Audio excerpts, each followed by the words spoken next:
Já está entrando aqui o professor Cláudio Tessari. Seja muito bem-vindo, professor. Tudo bem? Boa noite, professor Narciso. Tudo bem? Tudo bem. É uma grande honra receber aqui nessa live da Escola Virtual de Altos Estudos em Direito o professor Cláudio Tessari, que, como eu falava antes, é um grande advogado dessa área de direito tributário, acostumado a assessorar empresas e sabe bem os caminhos que devem ser seguidos num momento de crise como esse. Num momento como esse, onde a circulação de atividades profissionais, a circulação de consumos, etc., ela está bem restrita em vários lugares do Brasil, as empresas estão com uma dificuldade muito grande de exercer suas atividades profissionais, o fluxo de caixa tem baixado e não se sabe muito bem o que fazer, para que lado correr. Nós vimos em lives anteriores o que fazer em termos de contratos civis, contratos comerciais, nós vimos também contratos com a administração pública. Todas essas lives foram feitas e estão gravadas. Você pode acessar lá no nosso site, www.evd.org. Lá você acessa a íntegra de todas as lives que nós fizemos até agora. E uma grande dúvida que tem atormentado as empresas é o como gerir os seus tributos numa situação de crise como essa. O que fazer? Posso jogar para frente o pagamento desses tributos? Existe algum tipo de parcelamento diferente? Sou obrigado a pagar tudo agora? O que a empresa pode fazer em termos administrativos, em termos judiciais nesse momento, para garantir a sua sobrevivência? E para isso, volto a repetir aqui, nós estamos com o professor Cláudio Tessari, que é um advogado que tem larga experiência nessa área tributária, que já durante essa época de pandemia já tem ingressado com algumas ações judiciais, já tem obtido algumas liminares importantes e inovadoras nessa temática. Então, sem mais delongas, professor Tessari, vamos lhe fazer a primeira pergunta da noite e falo aos nossos ouvintes que qualquer dúvida, qualquer questionamento, vocês podem digitar e aí a gente vai incluindo no debate e o professor Tessari vai respondendo. Professor, este é um momento atípico da nossa sociedade. Talvez a nossa geração não tenha passado, não tenha vivido algo tão estranho como essa pandemia e vários decretos limitando direitos e tal. E as empresas, neste momento, aqui no Brasil, elas estão tentando sobreviver. O que deve ser feito em termos de planejamento tributário e ações tributárias neste momento de crise? Perfeito. Professor Narciso, primeiro quero agradecer a oportunidade e o convite. Se a honra é sua, a minha é maior ainda, estarmos aqui falando. E é uma maneira que a gente tem de matar a saudade um do outro também, né? Que apesar de trabalharmos juntos, somos amigos e não estamos conseguindo nos ver, né? Assim conseguimos matar um pouco a saudade, né, professor? Muito bem. Exatamente. A questão da otimização dos custos tributários, talvez hoje em dia o maior problema das empresas seja a geração de uma fonte extra de financiamento, né? Essa geração de fonte extra de financiamento, ela hoje talvez seja o maior problema, ou seja, onde conseguir dinheiro e como fazer essa geração de recursos na medida em que eu não estou podendo exercer o meu objeto social. Ora, se eu não estou podendo exercer o meu objeto social, como é que eu vou oferir receita, né? E aí a primeira questão que bate a nossa porta é o seguinte: bom, eu tenho custos, eu posso otimizar os meus custos. Ok. E desses custos, quais são os custos que eu posso utilizar de uma forma que eu não gere prejuízo? Nem à minha empresa, nem aos trabalhadores que fazem parte dela. São os custos tributários, né? Então, o que a gente verificou desde o começo dessa pandemia e quando efetivamente essa questão veio à tona e houve a paralisação das atividades das empresas? Que os advogados tributaristas ingressaram com várias ações pedindo a procrastinação do prazo de vencimento de alguns tributos, ou seja, principalmente os tributos a nível federal. Ou seja, não deixar de pagar os tributos. Mas, neste momento de pandemia, onde as minhas receitas são reduzidas drasticamente, jogar para frente esse prazo de vencimento, né? E, em decorrência do ingresso dessas várias ações judiciais, o governo federal acabou editando uma legislação que reconheceu essa possibilidade de procrastinação desses prazos de recolhimento. E por que eu inicio essa nossa conversa de hoje falando dessa questão? Porque muitas pessoas, às vezes, comentam comigo o seguinte: ok, nós ingressamos com essas ações judiciais, mas o fisco e o governo federal, no final das contas, acabou regulamentando essa questão e reconhecendo a possibilidade de procrastinar o vencimento. Ok, mas essa possibilidade de reconhecimento não foi feita porque o governo federal é bonzinho, porque foi iniciativa do governo federal, do ente tributante. Isso aconteceu porque o governo sentiu que, se não o fizesse, haveria julgamento de mérito favorável ao contribuinte de várias demandas judiciais que estavam sendo distribuídas em várias jurisdições federais no âmbito brasileiro. E isso fez com que o fisco acendesse a luz vermelha do fisco. Diz, olha, ou nós reconhecemos isso de uma forma legislativa, ou, além de nós termos que reconhecer essa procrastinação, nós vamos ter que, no fim, arcar com os custos desse processo, porque isso movimenta a máquina pública. Então, eu vejo que aqui, neste momento, o advogado tributarista, ele presta um serviço essencial, ou seja, mostrar ao ente tributante a dificuldade de quem sustenta essa nação. Porque quem sustenta essa nação são os contribuintes, somos nós que geramos riqueza. Todo respeito ao ente tributante, ao ente governamental, mas quem produz riqueza é o contribuinte, né? E para sustentar toda essa máquina precisa da geração de riqueza. Então, essa foi uma medida importante. Em decorrência dessas ações judiciais que foram ingressadas na Justiça, se viu a possibilidade de... o governo se sentiu pressionado a editar uma legislação para ver o reconhecimento dessa procrastinação dos prazos, ok? E aqui tem uma questão... Professor. Um parênteses. Então, nós temos o seguinte. Primeira questão, logo que surgiu a pandemia, os advogados tributaristas, como o senhor, inclusive, começaram a ingressar com uma série de ações judiciais pedindo procrastinação dos tributos. Eu mesmo, como juiz federal, recebi dezenas de ações aqui pedindo liminares, e aí, logo que elas entraram, em seguida surgiu uma medida provisória que criou essa possibilidade de parcelamento de tributos e as empresas acabaram pedindo desistência dessas ações. A pergunta objetiva é: que tipo de benefícios de parcelamento existem hoje que o advogado tributarista pode indicar para a empresa? Olha, vamos adotar esse parcelamento, esse do governo, esse é bom, esse não é bom. O que o advogado tributarista deve orientar as empresas hoje em termos de parcelamentos tributários disponíveis a partir da Lei Ordinária 13.988, de 14 de abril de 2020, que transformou em lei a medida provisória 899? Perfeito. O objetivo dessa lei ordinária foi justamente trazer a possibilidade dos contribuintes. E aí, quando a gente fala contribuintes, a gente fala pessoa natural, pessoa jurídica, empresário individual, microempresa, empresa de pequeno porte, inclusive santas casas de misericórdia, sociedades cooperativas e demais sociedades civis, com débitos de tributos federais inscritos em dívida ativa da União, inclusive previdenciários, aderirem ao que a gente chama, o que a lei chama de transação extraordinária para parcelamento desses débitos, né? Inclusive reparcelamentos, ou seja, débitos que estão parcelados podem ser reparcelados, né, de acordo com essa transação extraordinária. Então, o objetivo principal dessa lei é a superação da situação transitória de crise econômica financeira que os devedores tributários, os devedores que têm dívida ativa da União. Por que eu estou falando da questão dos devedores que têm dívida ativa?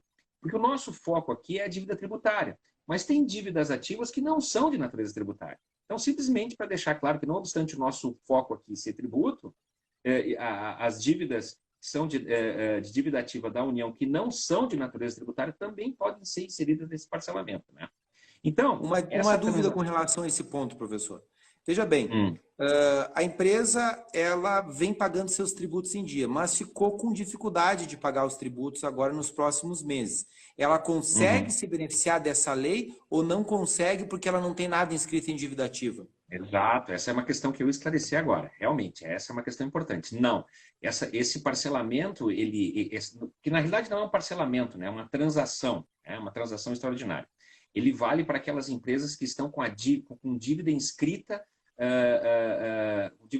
perante a União Federal, ou seja, com débitos administrados pela Procuradoria-Geral da Fazenda Nacional. Então, são aqueles que são devedores.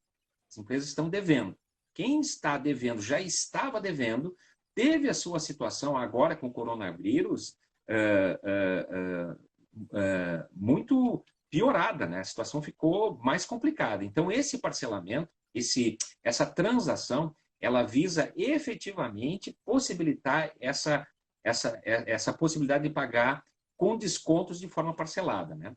Essa transação, então, ela se aplica aos créditos tributários não judicializados sob a administração da Secretaria Especial da Receita Federal, aplica-se à dívida ativa e aos tributos da União cujas inscrições, cobrança e representação incumbam à Procuradoria-Geral, tá? E no que couber, a dívida ativa das autarquias e das fundações públicas, né? Essas propostas de transação, elas podem ser feitas tanto pelo ente tributante quanto pelo contribuinte. E claro que o que nós estamos analisando... Mais um parênteses aqui, professor. Mais um parênteses Diga. nesse ponto que o senhor está colocando. Então, nós já vimos o seguinte, não adianta a empresa, estou em dia com os meus tributos, agora eu estou com dificuldade de pagar, ela não vai conseguir se beneficiar dessa lei 13.988, porque essa é para empresas que já são devedoras, já estão em dívida ativa. Então, fica fora também as empresas que já têm execução fiscal contra elas, o fisco já tem uma execução fiscal em andamento. A empresa não pode usar esse parcelamento ou ela pode usar esse parcelamento? Não, ela pode, porque efetivamente, para que eu tenha a execução fiscal, tenha a procedibilidade da execução fiscal, o débito anteriormente tem que ser inscrito em dívida ativa.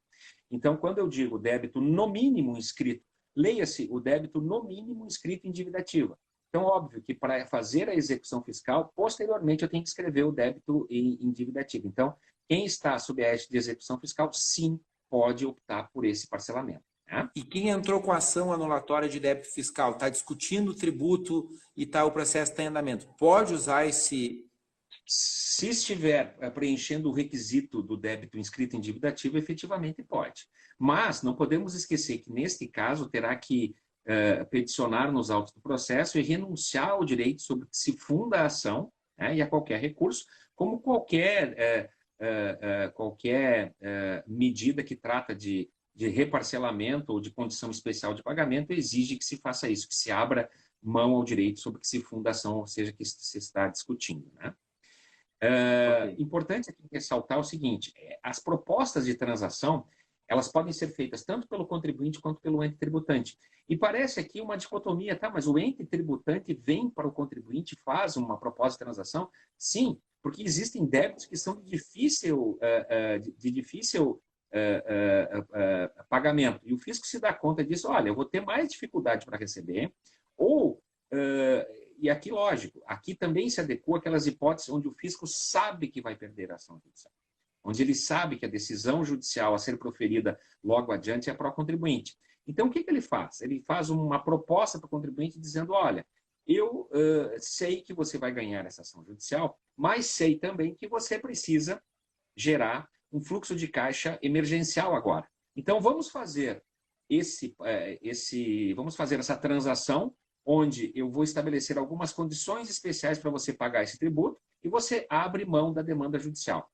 E aqui se estabelece uma relação de mercado, né? Efetivamente. Se eu continuar com a ação judicial, eu sei que eu vou ganhar efetivamente o meu tributo corrigido pela taxa Selic. Só que eu preciso desse dinheiro agora.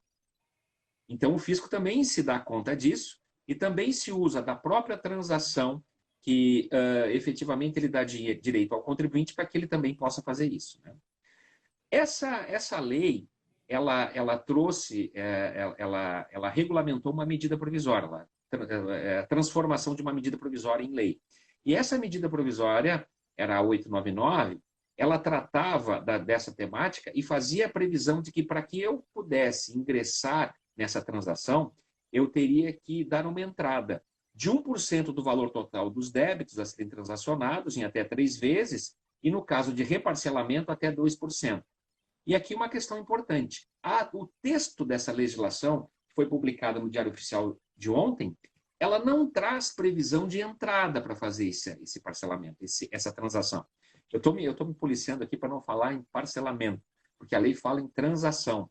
Ou seja, eu vou ter que transacionar com o fisco as minhas condições de pagamento. Não obstante, no final das contas, ser um parcelamento, o texto legal fala em transação extraordinária, né? Por isso que eu estou me policiando. Mais um parênteses aqui. Diga. Existe a possibilidade de reparcelamento, ou seja, o indivíduo já tem um parcelamento, lá ele aderiu a um refis, alguma coisa assim lá do governo, vem pagando, e agora existe a possibilidade de reparcelamento. esse reparcelamento, ele é mais vantajoso do que o refis atual que as pessoas estão pagando ou não? Sim, porque eu vou abater o que eu já paguei do débito, eu vou abater o que eu já paguei do débito e vou fazer o parcelamento do saldo devedor do débito. E vou reparcelar aquele saldo devedor. E aqui nós temos o seguinte, ó, as possibilidades de parcelamento, né? E aí nós temos, na transação, na cobrança de crédito da União e suas autarquias e fundações públicas, a redução máxima é de 50% do valor dos créditos. Veja, não se reduz o valor do principal.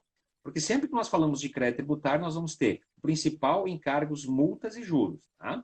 Então, do valor principal, eu não vou poder reduzir R$1. Mas dos outros, das outras parcelas que compõem o débito tributário, eu vou ter uma redução, posso ter uma redução máxima de 50% do valor do crédito. E o prazo de quitação ele pode ser, no máximo, em 84 parcelas. Tá? Então, veja, por mais que eu tenha um parcelamento em andamento, se efetivamente eu fizer o cálculo judicial, o cálculo contábil, e chegar à conclusão de que existe uma redução de 50% e o parcelamento de 84 meses ainda for benéfico, eu faço a migração. Então, veja, tem que haver uma conta, né? Não pode ser feito isso de forma automática. Tem que fazer uma conta e chegar à conclusão se efetivamente vale a pena ou não, né? No caso Mas de pessoa... essa conta, professor, essa conta, Sim. quando é que para uma empresa é vantajoso pegar um parcelamento que ela já tem e reparcelar e quando que não é vantajoso? Como é que o advogado pode orientar a empresa nesse sentido? Quando o meu desembolso de caixa for efetivamente menor do que o desembolso que eu estou fazendo.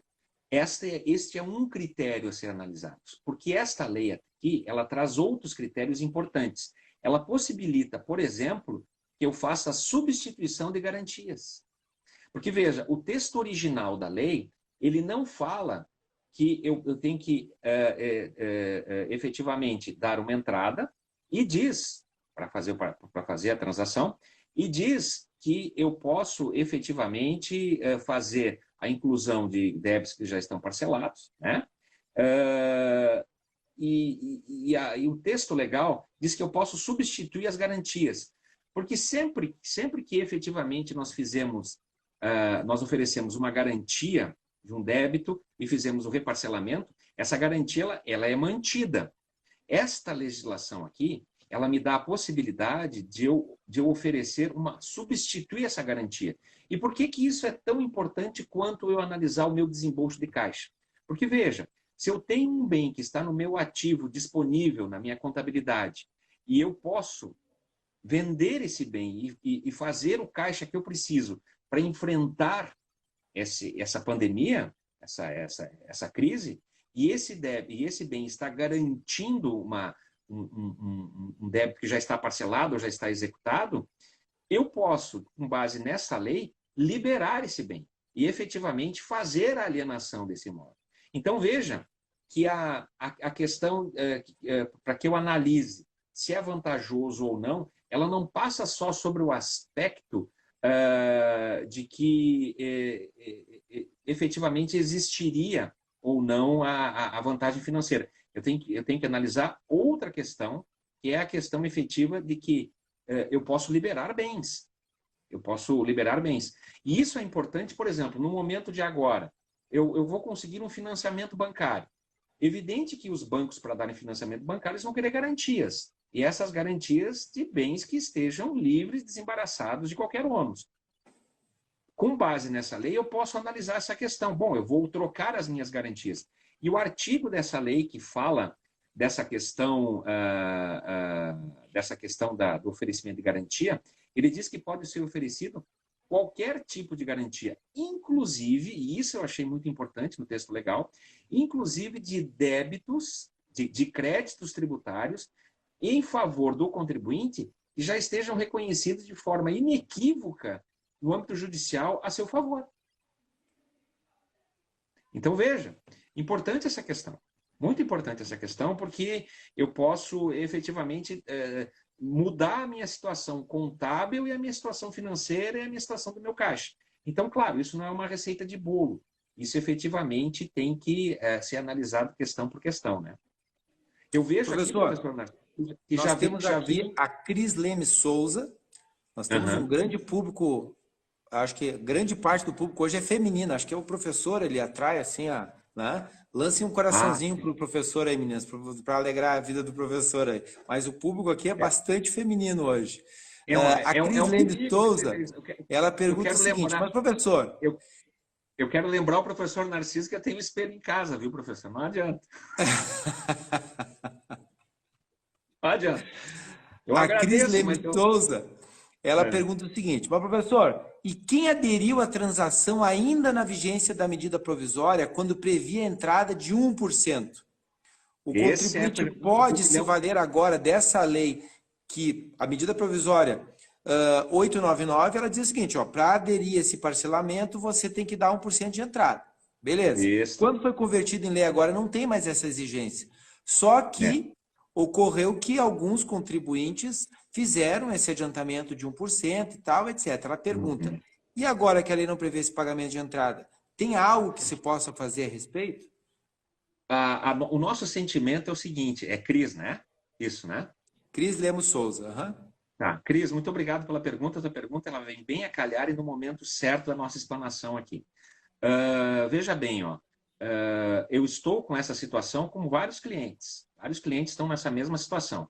Fizeram a opção e agora estão, pô, mas e o 1% que eu tirei do meu fluxo de caixa que já era mínimo? Esta lei foi editada ontem.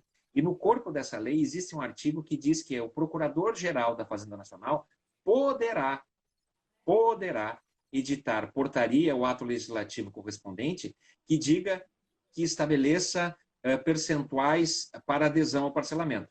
Eu verifiquei antes de começar a aula de hoje se já existia algum ato legislativo da Procuradoria regulamentando essa questão. Até agora não existe. Lógico, se nós estivéssemos numa situação ideal, com organização, é óbvio que quando a lei fosse convertida, já deveria ter o ato legislativo da Procuradoria para justamente não gerar esse tipo de dúvida. Porque esse é um tipo de dúvida que hoje nós temos. Veja, se eu for efetivamente judicializar a matéria para buscar de volta o meu 1%, tá? O valor decorrente do meu 1% de entrada que eu dei, porque fiz o parcelamento ainda sob a égide da medida provisória 899. E, posteriormente, a Procuradoria-Geral da Fazenda Nacional regulamentar essa questão, como é que fica a minha ação judicial? Né? Como é que fica a minha ação judicial? Então, no nosso sentimento, e veja aqui eu estou dando uma opinião, nos próximos dias deve sair um ato da Procuradoria-Geral da Fazenda Nacional regulamentando essa questão, porque senão efetivamente gera uma confusão que não pode vicejar. Porque veja, Seria o se meu caso, objetivo professor, de fazer uma consulta fiscal nesse sentido? o objetivo de eu fazer a consulta fiscal, sempre que eu faço uma consulta fiscal, encaminho uma consulta para o ente tributante, é manifestando uma dúvida que eu tenho em relação à interpretação da legislação. Né? Existe efetivamente aqui os requisitos para que eu faça um procedimento administrativo de consulta. E o objetivo, e olha, doutor Narciso, o senhor toca aqui numa questão muito importante, porque o senhor sabe que eu sou apaixonado pelo direito material, mas eu sou completamente louco pelo direito processual. Eu costumo dizer que quem conhece direito material entra com ação judicial, mas só ganha a ação judicial na sua efetividade quem conhece direito material. Aí as pessoas às vezes me dizem, tá, mas isso é uma frase de efeito? Não, podemos dar um exemplo prático disso. Nessas ações para procrastinar o prazo de pagamento dos tributos antes de regulamentar a matéria, muitos advogados entraram com as suas ações de mandado de segurança perante a sua jurisdição aqui do Paraná, Rio Grande do Sul e Santa Catarina. Essas jurisdições respondem ao Tribunal Regional Federal da Quarta Região, aqui em Porto Alegre, que, com todo respeito, aqui não estou falando, essa frase não é minha, isso já é um consenso no mundo jurídico, é o tribunal mais fiscalista do país. Então, as liminares que se conseguiram em primeira instância, objetivamente, foram cassadas pelo Tribunal Regional Federal da 4ª Região.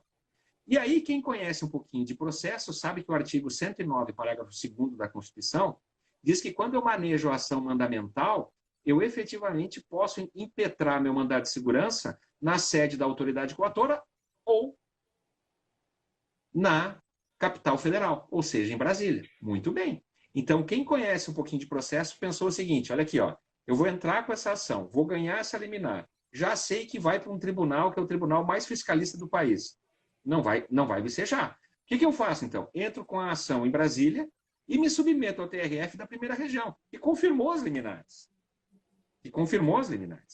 Então, voltando à questão, professor Narciso, pode repetir a questão que eu acabei me perdendo? Ela pergunta o que da questão do 1%, né? Questão do 1%. Teve gente que aderiu a 1% ali, pagou 1%, e agora a medida provisória que foi convertida na Lei 13.988 diz o seguinte: você pode aderir ao parcelamento dos tributos oferecido pelo governo federal sem a necessidade de dar uma entrada de 1%. Tá, mas o meu cliente, até por orientação minha, deu lá essa entrada de 1%. E agora? Ele veio com tudo. Disse, mas doutor, e agora? Eu quero meu 1% de volta. O problema, utilizar aqui o procedimento administrativo de consulta, o objetivo prático dele é fazer o quê? É gerar um ato coator para que eu efetivamente possa manejar o mandado de segurança. Para que manejar a ação de mandado de segurança? Para que, se eu ingressar com a ação judicial e, posteriormente, a Procuradoria-Geral da Fazenda Nacional editar um ato, eu não ter que efetivamente pagar honorários em decorrência da perda dessa ação, a perda do objeto da ação, né? Eu não vejo aqui situação, objetivo para que seja manejado a questão da consulta, porque eu estou dentro da vigência dos 120 dias, ainda em relação ao pagamento desse 1%. Se eu paguei esse valor de 1% dentro dos 120 dias, que é o prazo que eu posso manejar o mandado de segurança, eu não veria nenhum aspecto prático para se ingressar com a consulta. Agora, se efetivamente já passou esse prazo, o objetivo da consulta é efetivamente gerar uma resposta para que eu possa impetrar o mandado de segurança, né? Só que tem que ter muito cuidado nesse manejo desse procedimento administrativo de consulta, porque tem que fazer a pergunta certa, porque o fisco pode também, a autoridade tributária pode também não responder da forma que eu quero e efetivamente não me dá o ato coator. De que forma ela pode fazer isso? Pode entender que não existe dúvida em relação a isso.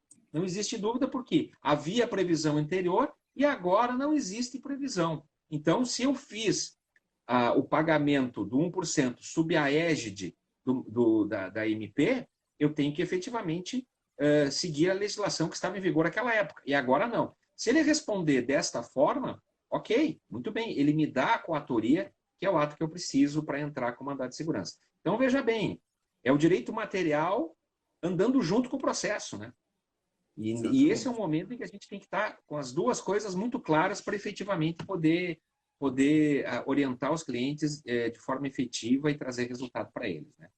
Então, professor, o que eu reputo muito importante aqui nesse momento é aqueles contribuintes que efetivamente têm débitos escritos em dívida ativa, estão com execução, estão discutindo as questões, tem que sentar com o seu corpo contábil, com o seu corpo jurídico e corpo contábil, fazer as suas análises financeiras, né? Fazer as outras análises, inclusive patrimoniais. Olha, este bem está garantindo aquele débito. Vamos fazer a migração deste parcelamento que está com este bem garantindo para agora esta transação extraordinária e vamos efetivamente liberar esse bem, tá? Nós não podemos esquecer o seguinte, que nessa transação extraordinária eu me submeto a um ato da Procuradoria da Fazenda Nacional que vai deferir ou não a minha transação. Então, veja bem, não é automático. Eu tenho que cumprir todos os requisitos e me submeter a uma autorização dada por escrito do procurador-geral, dizendo que a minha transação extraordinária está aprovada. Bom, então aí nós podemos pensar, bom, mas então quase nenhuma transação vai ser aprovada. Não, não é isso que acontece, porque efetivamente, se nós estamos com problema de caixa, o fisco também está. Porque quando efetivamente eu deixo de praticar fatos geradores de tributo, eu deixo de fazer dinheiro entrar no caixa do fisco.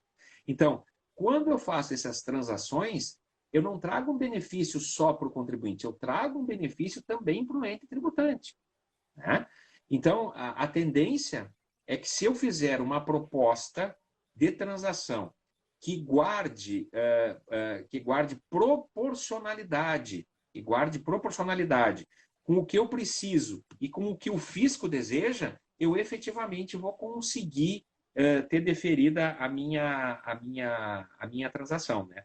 Inclusive, a própria lei, ela fala que no artigo 1º, parágrafo 3º, ela fala a observância, que haverá observância nessa transação extraordinária aos princípios da transparência, o princípio da capacidade contributiva, o princípio da segurança jurídica, da transparência, da razoável duração do processo. Então, veja bem, aqui a capacidade contributiva e a isonomia são dois princípios que hoje estão muito em voga e devem ser utilizados para proteger tanto o ente tributante quanto o contribuinte, porque não adianta eu ter um débito ter um crédito para o contribuinte de bilhões ou de milhões, que eu sei que ele não vai conseguir pagar.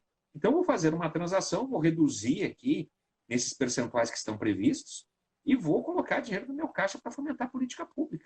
Né? E não vou matar a minha galinha dos ovos de ouro, né? Porque isso aqui vai passar. Isso aqui, toda essa situação que nós estamos vivendo vai passar. E quando passar, efetivamente, os contribuintes e os empregos têm que ser continuar, as empresas têm que continuar. Né? Exatamente. Professor, agora uma questão. Muitas empresas estão reduzindo jornadas de trabalho, suspendendo contratos de trabalho, outras estão antecipando férias e até mesmo, em último caso, várias estão adotando as demissões. E claro que quando nós temos a questão de demissão, de antecipação de férias, nós temos ali as contribuições previdenciárias, né? E toda a tributação que incide em cima dessa operação. Existe algo que possa ser feito para tentar reduzir os valores dessas contribuições da parte patronal? Existe sim, isso é muito importante. Essa segunda situação que nós vamos analisar agora, então, só para deixar bem claro, não tem nada a ver com dívida tributária. Essa é uma situação que é daquele empresário que efetivamente tem uma folha de salários muito alta, tem um número de funcionários muito alto e que não tem outra saída diante da sua redução substancial da sua receita, a não ser minimizar seus custos tributários.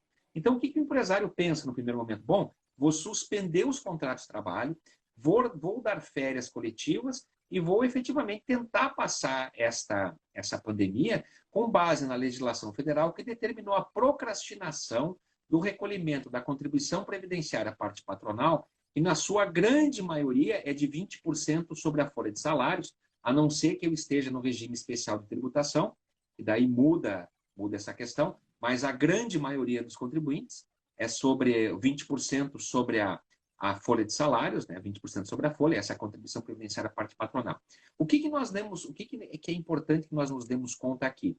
Quando efetivamente eu concedo férias coletivas ou eu rescindo meu contrato de trabalho, eu aumento o valor que vai constar na minha folha de pagamento. Porque, veja, eu tenho um funcionário lá que trabalha comigo há 15 anos. Chegou a pandemia, eu disse, tá, eu vou demitir esse cara porque efetivamente não tenho saúde financeira para sustentar essa questão. Então, eu demito esse cidadão. Quando eu demitir esse cidadão, eu vou ter que pagar para ele várias verbas indenizadas pelo tempo que ele teve do serviço. Então, isso vai majorar em muito a minha folha de pagamento. Então, eu tenho que pensar o seguinte, qual é a base de cálculo da contribuição previdenciária à parte patronal, com exceção das empresas que não estão sobre regime especial de tributação? É a folha de pagamento. Bom, então, quando eu penso em folha de pagamento, eu penso o seguinte, como é que eu faço o cálculo contábil desses 20%? Eu pego o total da folha e calculo 20%, ok? Ok. Temos um problema aí. Qual é o problema? O problema é que na base de cálculo da contribuição previdenciária parte patronal está o imposto de renda retido na fonte do meu empregado e a contribuição previdenciária do meu empregado. Sim, eu como empresário, o que eu faço? Eu atuo como substituto tributário. Eu retenho na fonte o imposto de renda sobre o salário do meu empregado e repasso ao Fisco Federal e retenho na fonte a contribuição previdenciária do empregado e mando para o Fisco Federal. Ok. Isso majora a minha folha de pagamento? Majora e muito. E veja, não são rubricas que agregam, não são rubricas que são decorrentes da minha atividade fim. São rubricas onde eu atuo como mero substituto tributário. Então, neste momento de crise de coronavírus, uma ação judicial que pode ser interposta, pode ser impetrada, e que pode gerar um efeito caixa efetivo para o contribuinte, é a redução da base de cálculo da contribuição previdenciária parte patronal, pedindo para excluir o quê? Excluir o imposto de renda retido na fonte do empregado e a contribuição previdenciária do empregado. Se eu conseguir retirar essas duas rubricas da base de cálculo da minha contribuição previdenciária parte patronal, eu vou ter uma redução substancial do tributo que eu vou pagar e mais ainda, se eu demitir ou se eu conceder férias, ou se eu suspender o mercado, ou se eu suspender o contrato de trabalho, e que majore essas verbas, elas deixam de fazer base de cálculo da minha contribuição previdenciária. Então, o que vai acontecer? No momento onde eu não estou gerando receita, eu efetivamente vou deixar de recolher tributo, vou estabelecer que a minha contribuição previdenciária à parte patronal tem uma base de cálculo bem menor. Isso gera um efeito caixa quase que imediato para a empresa, se ela efetivamente conseguir obter uma liminar na justiça. E aí vem a questão processual, né? Sim, mas essa questão é uma questão controvertida. Já existem decisões favoráveis pró-contribuinte, dando o direito do contribuinte excluir da base de cálculo da sua contribuição previdenciária à parte patronal essas duas rubricas. Bom, se eu já tenho decisão judicial favorável, mesmo que não seja dos tribunais superiores, eu posso me valer do novo entendimento que foi proferido, o novo entendimento que veio a ser reconhecido no âmbito do novo Código de Processo Civil, onde eu chamo tutela de evidência. Posso fazer isso? Na medida em que eu tenho uma decisão favorável, eu tenho precedentes. Se nós analisarmos o texto da legislação processual, ela vai dizer que eu posso me utilizar da tutela de evidência quando efetivamente eu tenho uma decisão de mérito e que seja um tribunal superior. Esse é um entendimento. Agora, eu posso adotar um outro entendimento no seguinte sentido. Olha, se não deu tempo ainda de nenhuma ação judicial chegar aos tribunais superiores e eu tenho decisão favorável, eu posso pedir uma tutela de evidência com base nas decisões que eu tenho? Eu entendo que sim.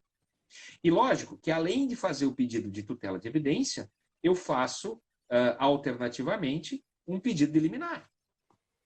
Né? Porque se eu não conseguir a tutela de evidência, eu consigo a liminar. Então, esta é uma medida que efetivamente pode ser utilizada para reduzir a base de cálculo da contribuição previdenciária à parte patronal, nesse momento em que efetivamente ou eu vou demitir, ou eu vou conceder férias, ou eu vou suspender o mercado de trabalho, ou eu vou suspender o contrato de trabalho. Né? Veja que em qualquer uma dessas questões, eu vou aumentar a remuneração, porque eu vou ter que indenizar, em algumas questões eu vou ter que indenizar o meu empregado, né? E aí alguns vão dizer, não, professor, mas o senhor deve saber que verba indenizatória não incide o imposto de renda. Sim, mas nem todas as verbas são indenizatórias.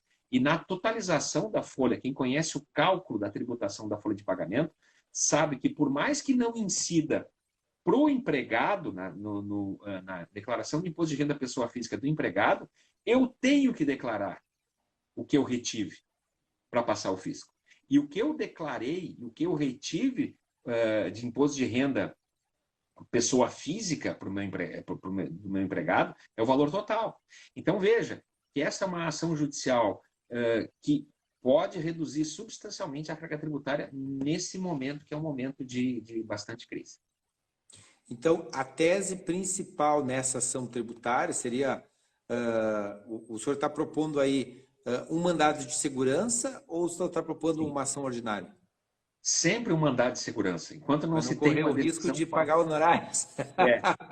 Sempre mandado de segurança enquanto não se tem uma decisão transitada em julgado no âmbito do Supremo Tribunal Federal. Vamos com o velho e bom mandado de segurança que ele nos salva dos honorários de sucumbência. Porque, veja, eu não posso, numa situação dessa, deixar o contribuinte numa situação pior do que quando começou, né? Sim. Porque, veja, aí termina a ação judicial e digo, olha, meu querido empresário e cliente, terminou a ação judicial e o senhor ainda deve honorários para o fisco federal. Não, aí não tem condições, né? O objetivo, Narciso, bem claro assim, ó, o objetivo dessa ação judicial é excluir da base de cálculo da contribuição previdenciária parte patronal o imposto de renda retido na fonte do empregado e a contribuição previdenciária parte do empregado que eu sou obrigado a reter como substituto tributário e repassar ao fisco. Se eu efetivamente só faço a retenção desse valor, como substituto tributário, esse é um valor que não é decorrente de uma receita minha, não é da minha atividade. Então, eu não posso estabelecer isso como base de cálculo de uma contribuição previdenciária. E onde é que eu vou buscar o fundamento disso? Eu vou buscar o fundamento disso no precedente do ICMS na base de cálculo do PIS e COFINS. Porque neste precedente, o que o nosso Supremo Tribunal Federal deixou reconhecido de forma inequívoca? Imposto, tributo, não compõe a base de cálculo de tributo. E aqui o que está acontecendo nessa questão da contribuição previdenciária à parte patronal? Faz base de cálculo da contribuição previdenciária à parte patronal, o imposto de renda retido na fonte do empregado e a contribuição previdenciária do empregado. Bom, mas então eu estou recolhendo tributo sobre tributo? Sim, estou recolhendo tributo sobre tributo. Então, o fundamento que eu utilizo para ter sucesso nessa ação judicial é o precedente do Supremo Tribunal Federal. Bom, aí se eu tenho um precedente transitado em julgado do Supremo Tribunal Federal, onde está pendente de decisão apenas e tão somente o efeito modulador, eu posso me valer de uma tutela de evidência? Eu entendo que sim. Muito bem. Sim. E aí temos mais uma pergunta aqui, professor. Aí o processo e o direito material andando juntos, né? Claro. Temos aqui, ó, Cris Leme Souza perguntando o seguinte: administrativamente já há possibilidade de diferimento de pagamento de alguns tributos federais. O professor já teve conhecimento de decisões judiciais postergando o pagamento de IPI? Sim, já tive. Já tive. E esses precedentes estão no Tribunal Regional Federal da Primeira Região, né? Lógico que por uma questão ética, eu não posso aqui divulgar o processo, até porque é uma questão ética. Mas, se entrar no site do TRF da Primeira Região e digitar o número da minha OAB, provavelmente é capaz de achar alguma ação judicial de IPI por lá. O professor é sempre o precursor aí das ações judiciais que trazem teses novas, né? Por isso que ele foi chamado aqui para discutir conosco alternativas e novas teses que podem ser apresentadas.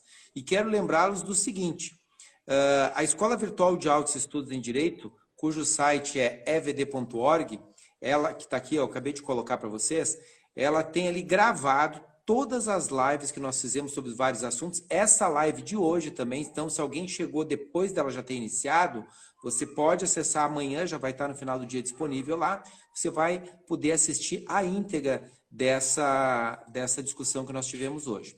Além disso, a Escola Virtual é uma biblioteca de vídeos resolvendo casos concretos. E o professor Tessário lá, que é um campeão de audiência da nossa Biblioteca Jurídica Virtual, também tem vários casos concretos que ele analisa questões importantes e dá dicas relevantíssimas sobre vários assuntos em matéria tributária.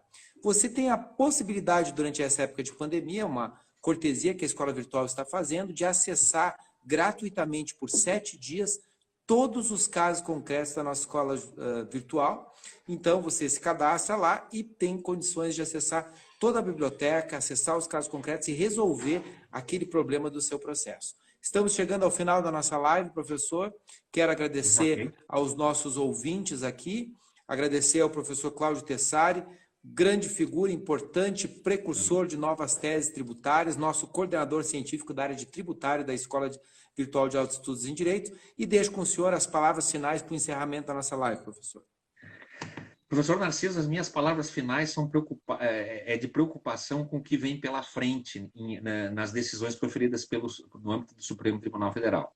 Porque se antes da pandemia já era difícil conseguir alguma decisão pró-contribuinte, com base no fundamento sempre utilizado pela Procuradoria dos Fiscos, dizendo que a situação está difícil, se for deferida essa decisão, quebra o Estado, quebra o município, quebra a União. Imagine agora, diante dessa pandemia. E aqui nós temos uma questão bastante relevante que me preocupa muito, que é o seguinte: ICMS na base de cálculo do PIS e COFINS. O que efetivamente está sob a égide de julgamento do efeito modulador nos embargos de declaração? Qual é o ICMS que eu devo efetivamente repetir? É o destacado na nota ou é o efetivamente pago? Nós tínhamos esse julgamento incluído para ser julgado dia 9 de dezembro, depois passou para 1º de abril. E nós tínhamos uma perspectiva do que iria sair desse julgamento. Agora ninguém mais sabe. Efetivamente, exatamente, ninguém mais sabe. E isso é uma questão que vai influenciar muito mais ainda nos efeitos moduladores. Exatamente. Mesmo aqueles contribuintes que ganhem suas causas, não tenham dúvida que o fisco vai modular para que passem a receber só depois de efetivamente passar da pandemia. Né? Com base no quê? Com base na segurança jurídica e no excepcional interesse social. E aí vem uma questão bastante relevante que faz parte da minha tese de doutorado. O que é segurança jurídica e o que é excepcional interesse social, na medida em que o Supremo Tribunal Federal pode usar esses dois conceitos sem fundamentá-los. E aí fica efetivamente bastante difícil. E alguns dizem que é tão fácil advogar na área tributária, que é uma área que é uma beleza. Né? Então, eu agradeço a todos, agradeço a oportunidade. Foi um prazer conversar com um amigo. É sempre bom te rever. E conte comigo sempre, é um prazer também fazer parte da Escola Virtual de Altos Estudos em Direito. E isso, como diria um amigo meu, agregou muito valor ao meu camarote. Então está. Tá bom? Uma boa noite a todos, então. Um abraço. Nos vemos em breve. Um grande abraço. Grande abraço, professor. Até logo. Grande abraço, professor. Até logo. Grande abraço, professor. Até logo. Grande abraço, professor. Até logo. Grande abraço, professor. Até logo. Grande abraço, professor. Até logo.